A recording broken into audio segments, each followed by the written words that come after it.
আসসালামু আলাইকুম। চলুন এক নজর চোখ বুলিয়ে নিই আজকে আমাদের নিউজ সেগমেন্টে কী থাকছে। এবার ইমামদের মিথ্যাবাদী বললেন তসলিমা নাসরিন।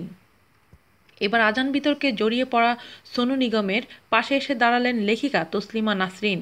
বুধবার রাতে এই বিতর্কিত লেখিকা টুইট করে লিখেছেন, ইমামরা মিথ্যাবাদী, ওরা টাকা দেবে না।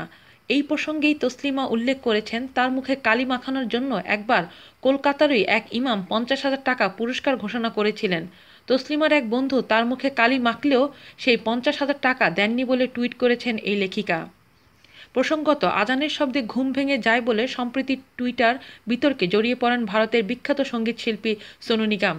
তার মন্তব্যের তীব্র বিরোধিতা করে পশ্চিমবঙ্গের সংখ্যালঘু ইউনাইটেড কাউন্সিলের সহসভাপতি তথা মৌলভী সৈয়দ শাহ আতেফ আলী আল কাদরি ফতোয়া জারি করে বলেন যে, সোনুর মাথা কামিয়ে গলায় একজোড়া ফাটা জুতোর মালা পরিয়ে গোটা দেশে ঘোরাতে পারলে 10 লক্ষ টাকা এনাম দেবেন।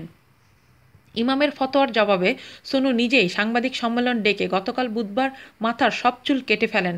তারপর দাবি করেন তার সোনুর ঘনিষ্ঠ আলিম ভাইকে যেন ওই 10 লাখ টাকা দিয়ে দেওয়া হয়।